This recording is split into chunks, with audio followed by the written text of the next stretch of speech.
Hey, True Believers England team here, and I'm with Dalton, the Authenticator. How you doing, sir? Hello, everybody. I am doing much better than last week. The bad Yeah, news. The bad we'll get into news. that. Yeah, okay. Okay, Sorry. just Go ahead first. let me go off a little bit because I had not watched Superman up to this moment until last night. I stayed up until 6 o'clock this morning, catching up and doing work while I was catching up and everything. Watched Penguin. My wife says it's got to be the best show on TV right now. You know, we watch that religiously. And then I was okay. Well, I've got to watch Agatha. You know, we're going to talk about it, so I got to watch that. And I got to tell you, we are in blessed times right now. Look, I didn't care for more you didn't care for last week's. I was very neutral on last week's episode of Agatha. Yeah, I hated it. Yeah, but Penguin really is an incredible show, and Superman, they're doing the death and return bit with Doomsday and everything, and it has been spot the freaking heck on. This is a great time to be a comic book fan with TV, with the TV shows. I haven't watched Superman and Lois since like season 1. I found a lot of the stuff they were doing with the kids to be really, really freaking annoying, so I haven't caught up on Superman and Lois.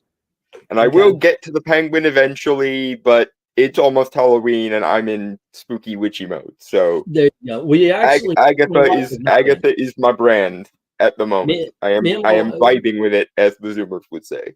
Gail and I haven't really been. We've watched a horror movie here or there. I actually let our Shudder go. And she's like, "Where's the channel?" She was actually asking, "Where's the channel with the horror movie?" So I put it back on. It bundles with AMC, so it's like really cheap.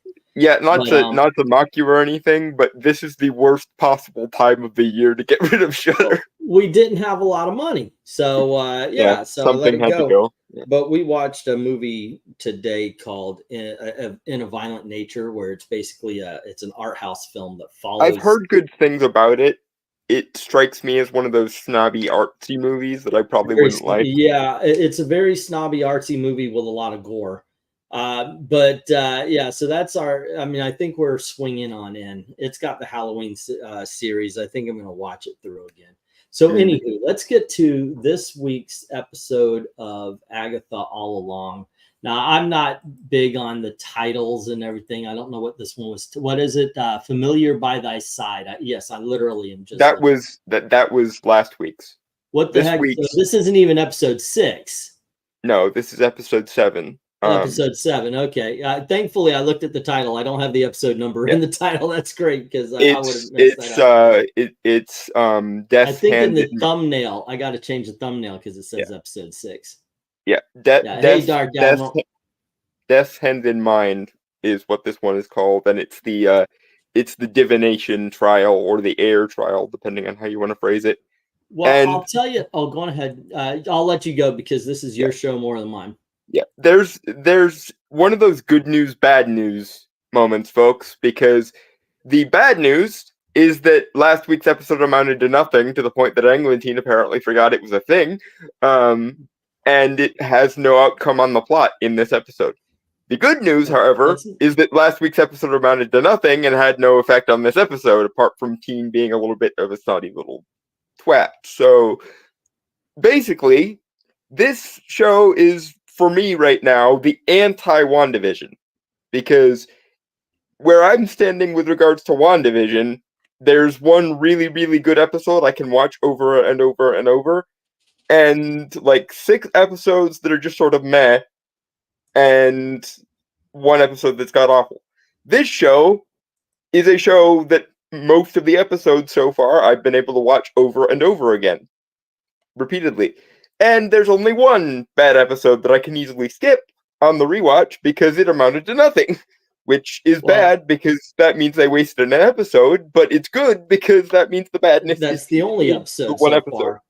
Okay, so that's when they go into they're talking because he threw everybody off the road, and they're really kind of dealing with it.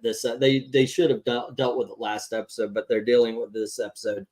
And they go into a house, and he's dressed like Maleficent, and she's dressed like the Wicked Witch of the West from Wizard of Oz, which, by the way, MGM, not Disney. Just saying.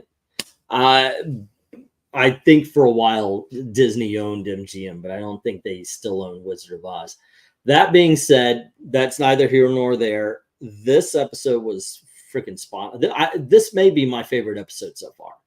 I was kind of expecting that, honestly, because we've both been saying, when are you going to do something of substance with Patti LuPone's character? I know, right? And this was the episode where, like, the episode is almost entirely from Lilia, from Patti LuPone's character's perspective, and it's the divination trial, and she is the divination witch. So what we essentially focus on is what the hell were all those random outbursts about? I think, and I think you thought at one point that it was going to be spirits possessing her or something.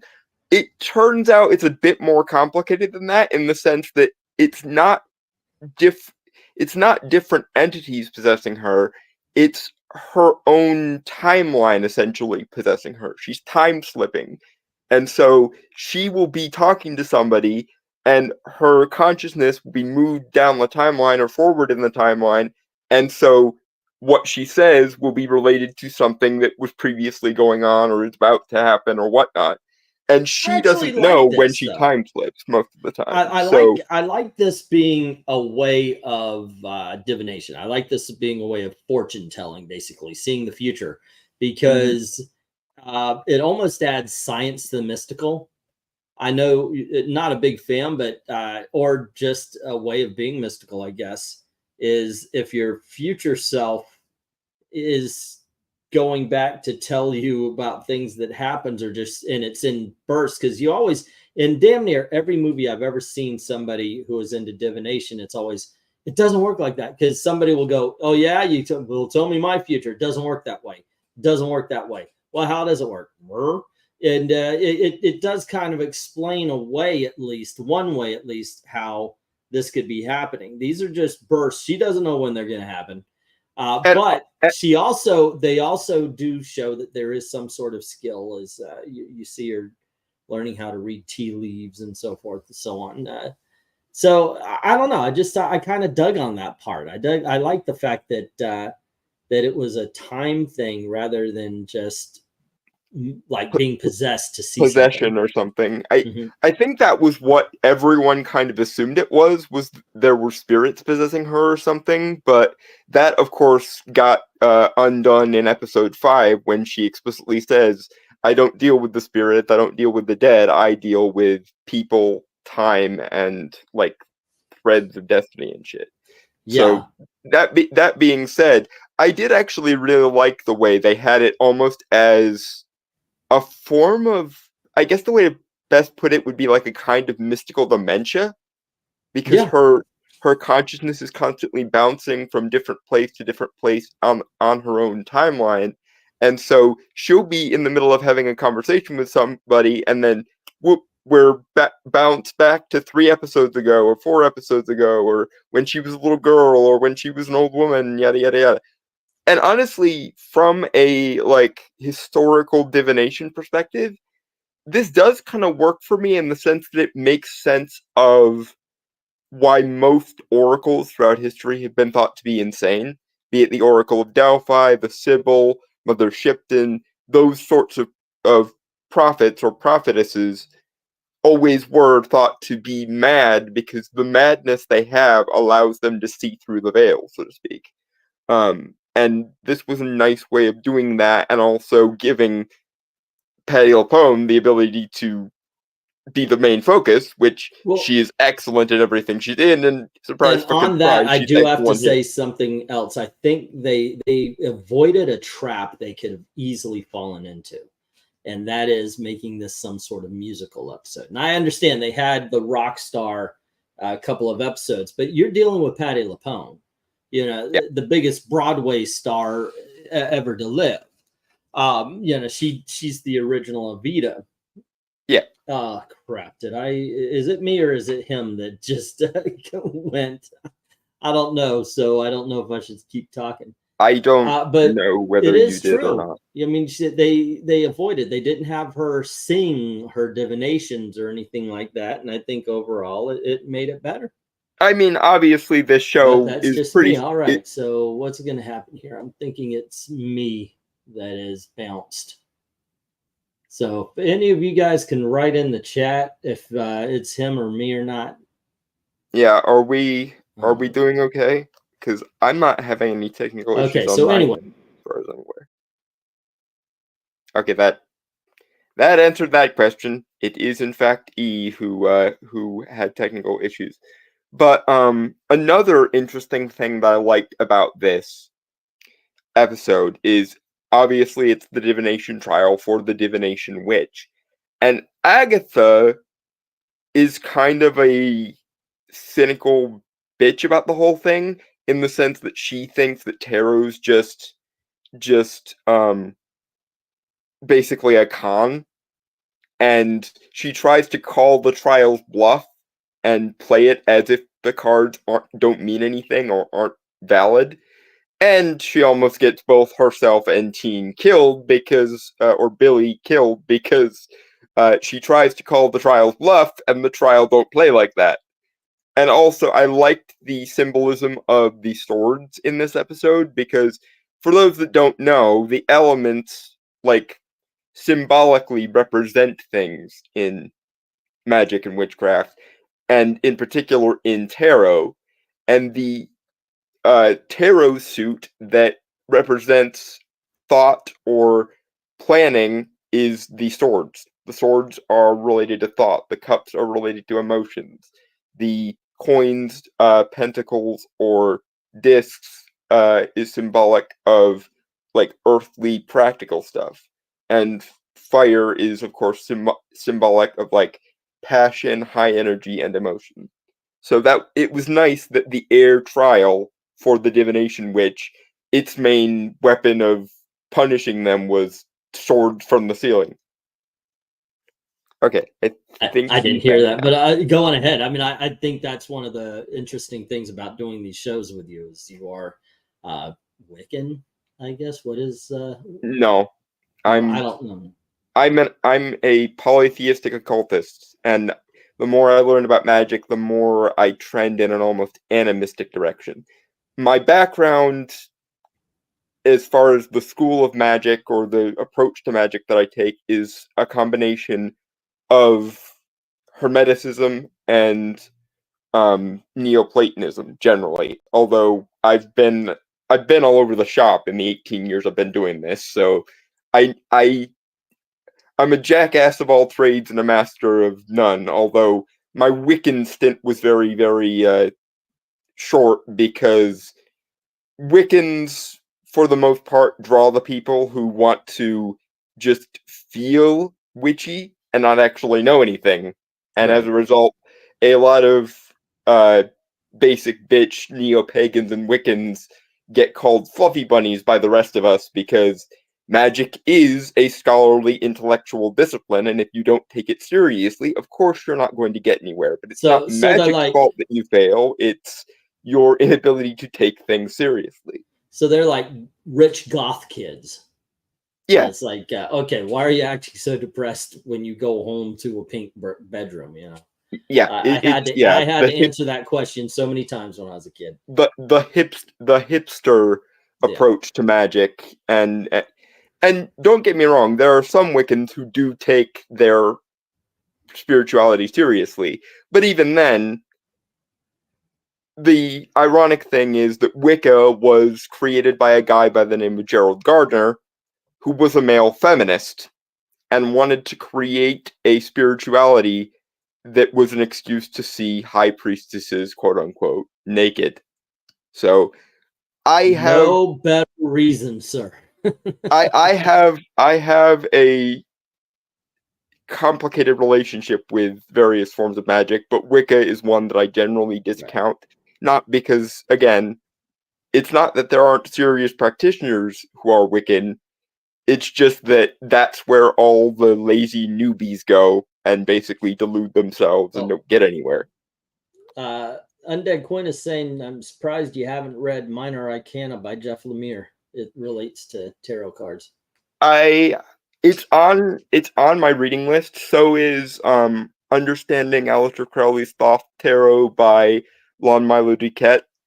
The book that I'm probably going to be using if we ever talk about the readings in this episode is this book, which is Secrets of High Magic by Francis Melville. It's probably my go-to. It's probably my go-to book, which is why it's obviously seen better days, because, well, I've gotten a lot of use out of it. There was a point where this was basically my Bible, and I used as much from it as I possibly could. That was probably the first, like, serious occult book I ever read once I got out of the Wiccan New Age phase. Well, there you go. Okay, so what can we say about this episode? That, I mean, it's so much. When you hit an episode, you go into the main details. I don't really want to spoil a lot for this, because for those, but then again, I guess you're either watching it or you're not. You're either, and we've done spoilers every episode for this. So and there is a big old spoiler that you saw coming. But yeah, I gotta say, first of all, I like the teardown of the teenage kid, the Wanda's son. I like the fact that we got a Patti LuPone. I love the ending for her, by the way. It's not a big thing. If you watch the beginning of the show, you know what's happening, because it begins with the end. And then it explains why she got into this situation. Just to say, she doesn't make it to the end of the episode. But I liked it. I liked the fact that the old broad stepped up, saved the community, and you know, I don't know, would that actually spell the end of the 7 though, or is it? Or is this like, is there a way that they could somehow survive getting repeatedly impaled by swords? Is this a death thing, or is it a slow it down because they're beyond death thing? See, I'm not sure, because they have their power, they have the juice. So yeah, there are probably ways they could protect themselves from physical damage in this way. If it had happened to everybody a couple episodes ago when nobody had their power, that obviously would have killed them. But as of episode 5, because Darkest Hour Wake Thy Power, everyone who has juice has had their juice switched on. And the 7 never lost it, because obviously they were teleporting in episode 2. So well, I don't know if they are gone or not. You also have to accept the fact that there's a certain MCU-ish thing to it, you know. Kevin Feige is not someone who believes he needs to stick to any kind of comic book lore or anything like that. So if he decides that, hey, you know what, they can survive even if they couldn't in the books, he'll throw it in. Was this didn't end Agatha yet? Want to know why that series feels like the last straw of the Phase 4 Marvel? Because here's the reason why, and I'm going to tell you seriously, because you've done this every time we've stepped up. You want to hate the MCU, and granted, I understand there's been a lot of shit in Phase 4. The thing is I've been there. I've had, and let me rant here just a little bit. My channel began like Gary's, like Geeks and Gamers, like all of those. My channel began that way. And the thing is you get something called audience captured, where you're not allowed to put your own opinions out. And you have to continue telling people why this sucks, why that sucks, why this sucks. Occasionally you might be throwing in it was all right. But if you go balls out and you just start praising something, you're going to lose your audience. And the thing is when you do that, you attract like-minded people. You attract people who don't want to watch something to give it a decent try. They want to watch something so they can rail on it. That's where you are right now, Cartoons and Comics. You haven't watched this show. I can tell you haven't watched an episode of the show. Yet every time me and Dalton come on here, you have something bad to say about it. But it's vague and it's horseshit. And I don't mean anything personal here, because literally I've been where you are. So here's the thing. Agatha is good. And let me, you know what, I'm going to go all through it.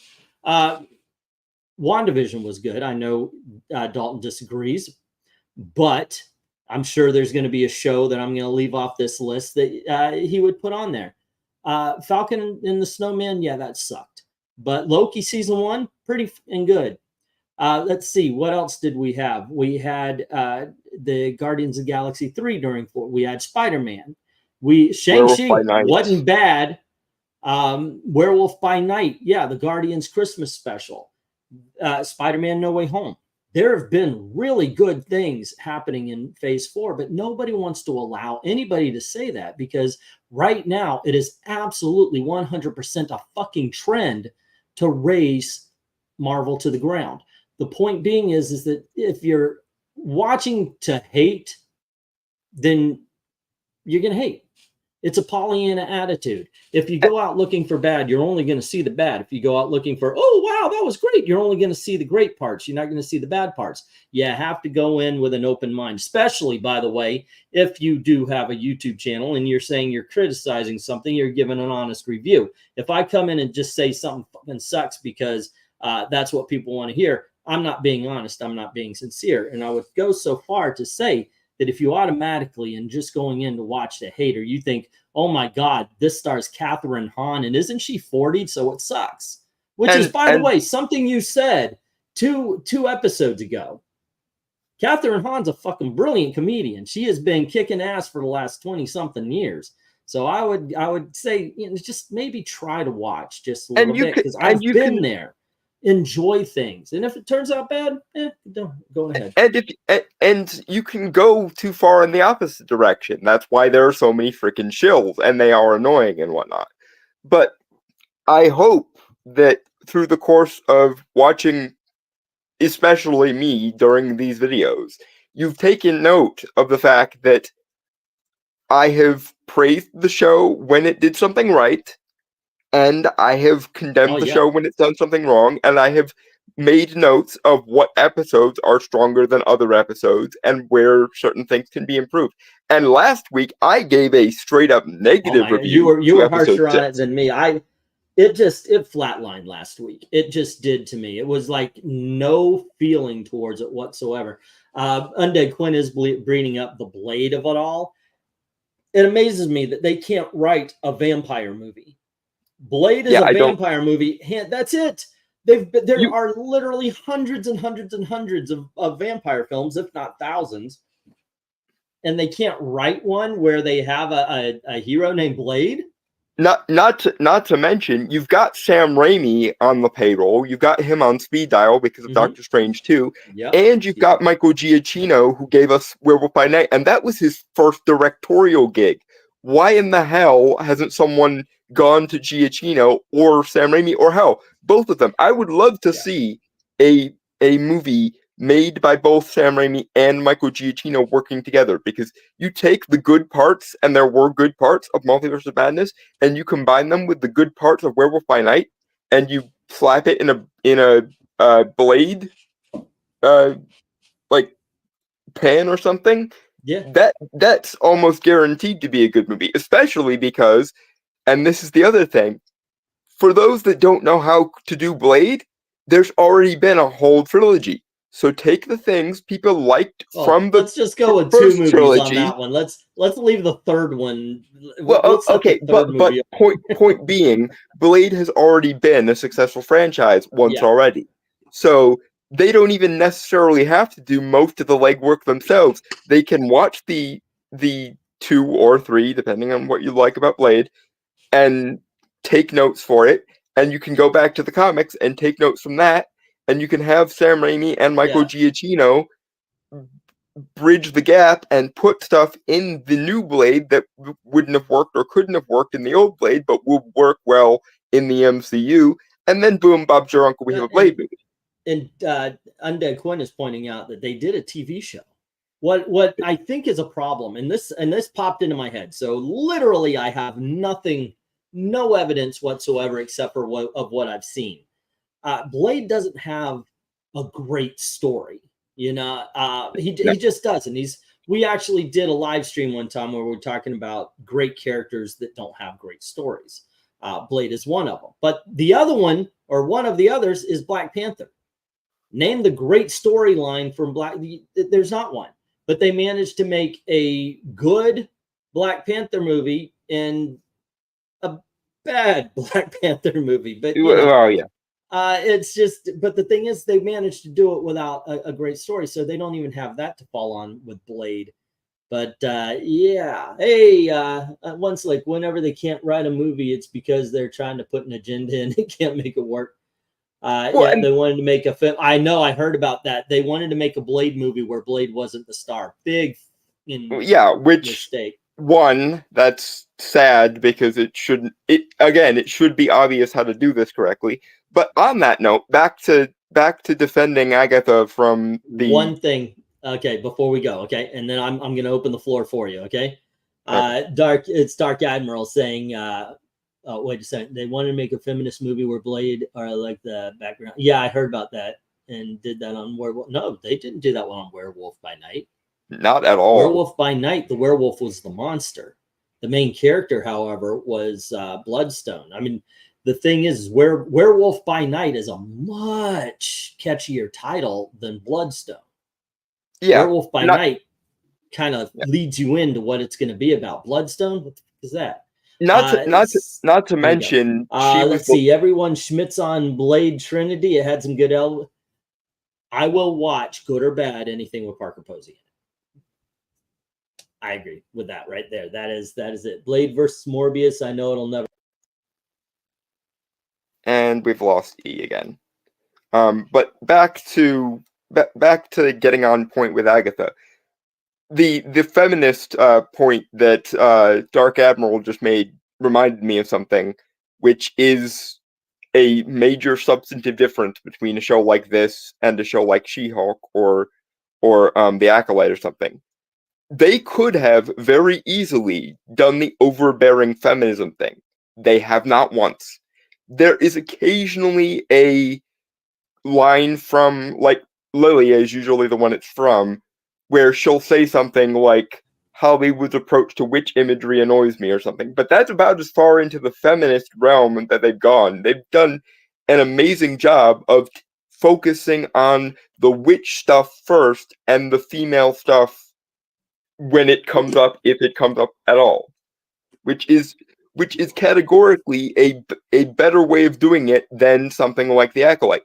And by the way, if you want to try and compare the bullshit that was The Acolyte's Power of Many to the Ballad of the Witch's Road, you can miss me with all of that, because whatever you may think of this show, of Agatha All Along, I fully suspect it will become a Halloween classic. If for no other reason than that song, The Ballad of the Witch's Road, both versions we've gotten of it, are catchy as freaking hell and give you the Halloween spooky vibes like nobody's business. And if you can't, and yeah, this is the thing, if you can't tell the substantive qualitative difference between something like The Acolyte and something like Agatha All Along, you can miss me with all of that shit, because there's a clear qualitative difference. And the only reason you wouldn't think so is if you're not actually watching the show you're supposed to be watching. Because this is the other thing. Most of the negative reviews of this show have taken the form of questions rather than actual criticisms. And I've noticed this when the Garys and the Maulers and so on do that. If they have a review that's mostly questions, that's the result of them not watching the movie. It's the same thing with CinemaSins when they ding something that isn't in the frickin' movie because they weren't actually watching closely enough. If you can't create a negative review of something without asking questions that are plain to see to anyone who actually watched and engaged with the material, then you didn't actually watch it. You sat in a chair while it was on, but you didn't actually engage with the information. And that makes you a shitty critic if your review is only, how are so many of these confusing things happening, when they wouldn't be confusing if you actually just sat down and watched the show, especially or the movie. Something like this episode explained a whole bunch of stuff in episodes past. It was all build up. Oh, by the way, sorry, Dark Admiral, I was talking to cartoons. If I might have looked over and saw your name instead and said something. If I insulted, I do. I didn't mean to even insult cartoons. It's just I really have been in this situation, and you really can get lost in not watching something to find out how it is, but watching something to find how you can tear it down. It is so easy to get into that mindset. That's how this channel basically was built. I'm not going to lie. Getting away from that has cost me dearly as far as viewers are concerned, but I feel like at least I'm giving a more honest answer. And that was one of the things I promised in the beginning. No matter what, I'm going to be honest to you. If you come and I say, hey, this is a review of this comic or that comic, you know, I'm not going to shill for somebody if even if it's, say, I'm reading an iconic comic, you know, if I'm reading Common America or Soul Finder, who is created by people that I hold dear, I would still have to say, as a matter of fact, I did say to Doug what I thought, you know, and Tim what I thought. So yeah, I mean, hell, Tim actually put us, both of us, in Common America Volume 2, and we still are honest with him about it with regards to what we liked and what we didn't. Even if we're obviously a little biased because, well, you okay, put us in the book. Let's steer this boat back on track for the last bit here. Because yeah, we get off.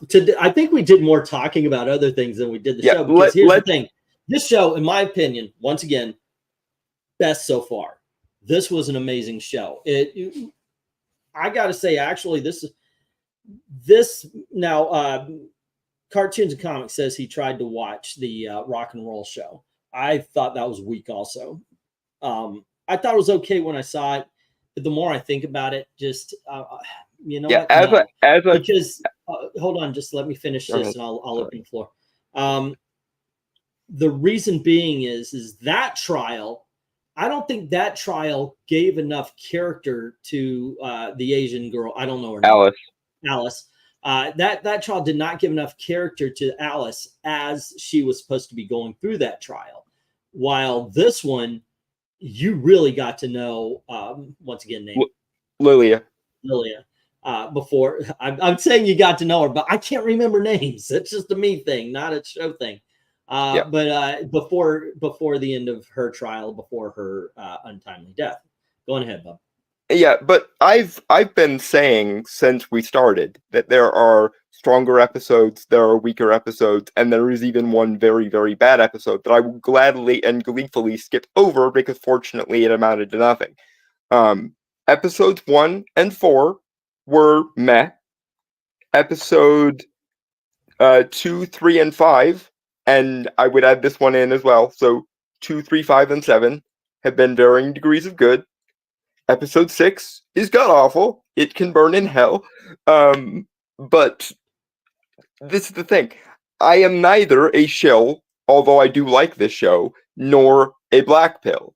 I am taking the show on the show's merits, and for the most part, the show has demonstrated it has more merits than it has demerits. And I'm not going to sit here and listen to people who claim that it's as bad as Velma, or as bad as She-Hulk, or as bad as the Marvels, or as bad as the Acolyte, and so on. Because again, if you want to sit here and honestly tell me you think the Ballad of the Witch's Road is as bad as The Power of One, The Power of Two, The Power of Many, you can fuck right off. Because there is a substantive qualitative difference. And the fact that you can't see that is baffling me. It's sad to me that I have never seen The Acolyte past. No, I've never seen a second of The Acolyte, actually. And I know what you are talking about. That's how bad that was. Because it's a meme. It is mimetically bad. Yeah. By the way, about Ryan Reynolds as Hannibal King, I got to tell you, that is where I was like, oh, okay, this guy who was from the movie Dick, thought it was funny as hell, and didn't know who Hannibal King really was because I didn't read a lot of Blade comics. But hey, it got Ryan on the map, and people now know what Ryan Reynolds was. That's the best you can say for Hannibal King. Right. But before we so we'll go ahead. Before we get off topic again, we probably should talk about the elephant in the room, or I guess in this case the skeleton in the room. Which by the way, Am I weird to think Aubrey Plaza looked even hotter with the death face? All I'm saying is whether it's Kate Blanchett as Hela that Thanos fell for, or if it was Aubrey Plaza's character that Thanos fell for, I can understand why you needed to explicate half the life of the universe there, sir. So and there's a scene. I'm as gay as a rainbow $3 bill. So there's a scene in the show where Lilia is she's in the tunnel that they're being stuck in because they were thrown off the road and sucked in the tar, and this is now the new road that they're walking on, and she sees Aubrey Plaza's character. Name is, you remember? Rio Vidal is the name she's going by. Okay, so she sees her, and then she sees her for who she truly is. She's like, you're, and she walks in, and you see she's got the skeletal face, and she goes, I am death. And it's like, okay, all roads lead to me. Yeah, and she says all roads lead to me. Dalton called this, I think, in the second episode. You're like, I think she's death. So now see, here's the thing with Rio or Aubrey Plaza's character.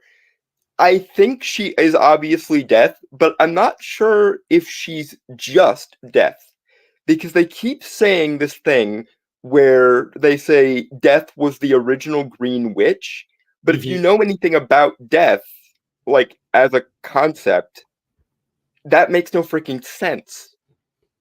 If anything, death would be a goes, someone who parlays between the boundaries of the living and the dead and the underworld and so on. That's the ancient Greek term for it, if anyone didn't know, goes, which is where the name of the Ars Goetia actually comes from. It refers to magic of the underworld. I'm going to say, well, okay, so she's revealed as death. They're on the road. And so what do you think? Do you have a prediction on this one? Yeah, see, I have two, actually. Okay. Because, for one thing, ever since she first mentioned that she was the Green Witch, I kept going back to an obscure character in Marvel lore who's known as the Emerald Warlock, Deanne Declan Dane, who is a villain of Wanda's, and he's called the Emerald Warlock. So is it too much of a stretch to think they might have taken the Emerald Warlock and switched it to Green Witch? I don't think so. And here's another theory that I have that might make this work. If they're smart, they would know that we still have one aspect of the song still to go, which is the blood and tears and bone maiden mother crone part. And this whole thing about roads is interesting because in pretty much every magical framework that, like folk framework that we know of, crossroads always have power. And in ancient Greek times, the goddess of the crossroads was Hecate, who is also known to be the goddess of witchcraft. So, one, is the road going to end with a crossroads?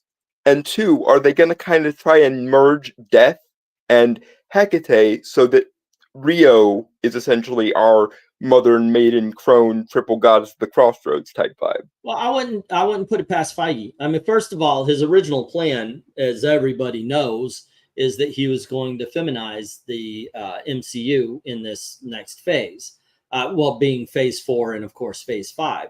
That's why we got Captain Marvel. That's why we got the female version of Hawkeye, so forth, so on.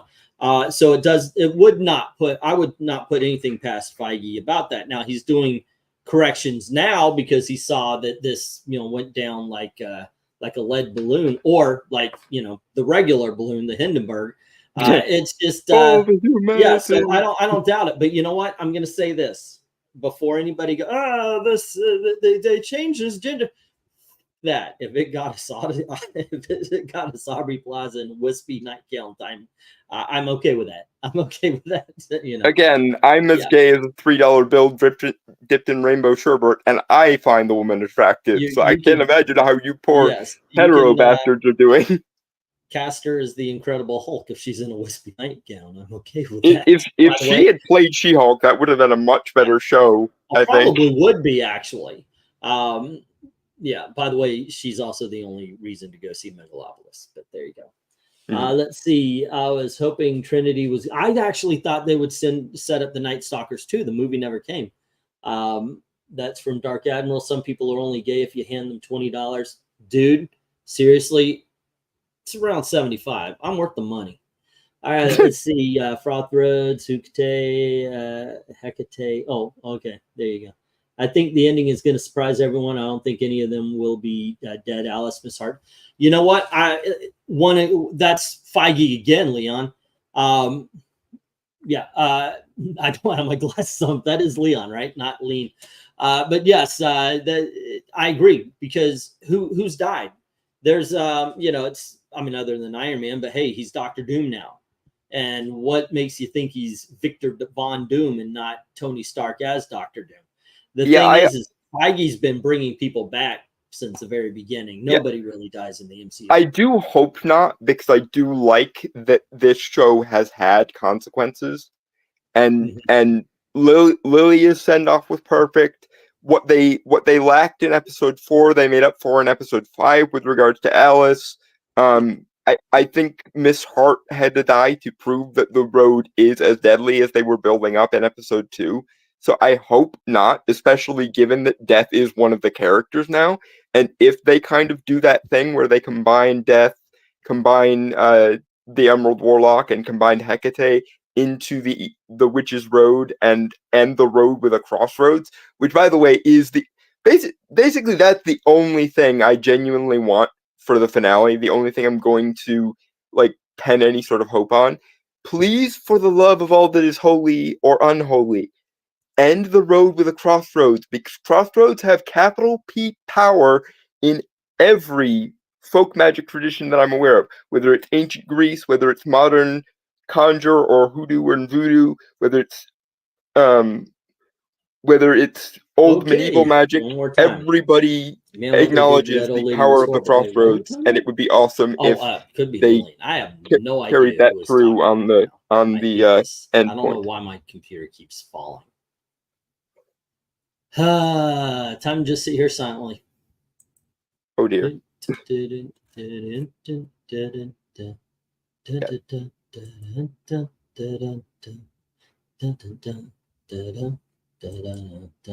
E, are you okay? Is your I don't think you can hear me, folks.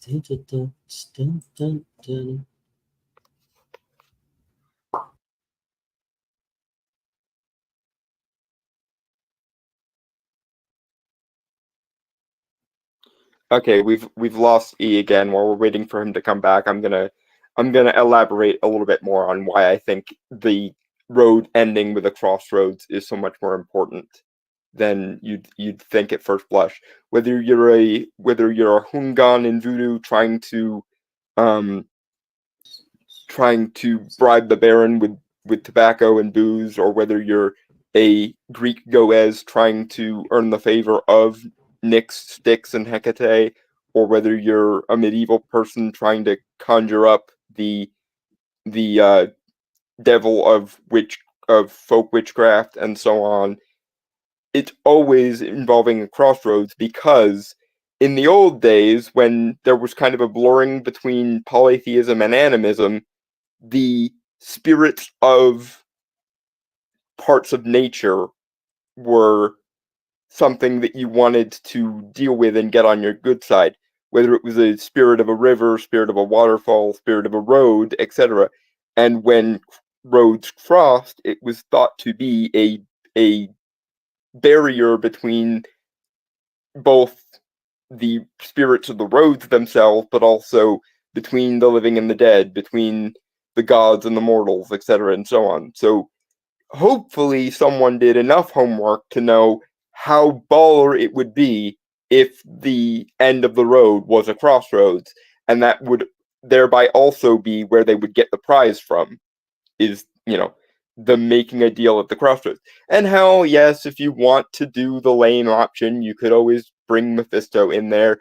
I left a comment several weeks ago on one of the reviews where I explained in great detail why I think that Mephisto is the lamest of all Marvel's devil characters.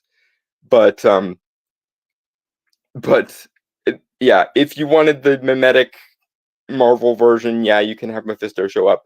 Though I would prefer if Death / the Green Witch / Hecate was the meteor. It was the meter out of prizes at the end, especially given the line that she says in this episode, where she says, "All roads lead to me," and Hecate being first and foremost the goddess of the crossroads would make all of this make sense. By the way, no, I don't do direct yet. I will be doing that though soon, very soon. That being said, guys, all right, great episode this week. Not so much yet. I hope they're back on. I hope they're back on the road. And they're heading towards the right two more to go. The 2-part finale is next week. That being said, once again, thanks for hanging out with us. We are in a great time for superhero TV. Superman's kicking ass. Penguin is one of the best shows on TV. And Agatha All Along, not bad so far on the whole. So by all means, I hope they stick the landing. I really yes. do. Yeah, me too. All right, guys. Once again, don't forget to do all the clicking, liking, sharing. And by the way, we are doing bracket fights for season 6 tonight in about 15 minutes ish. So please join us for that. And as always, thank you very, very much for watching. Thank you very much. Oh shit, Trump is on with Joe Rogan tonight. Yeah, we're gonna have an audience of 0. Okay, have a good night, guys. Yeah, cheers.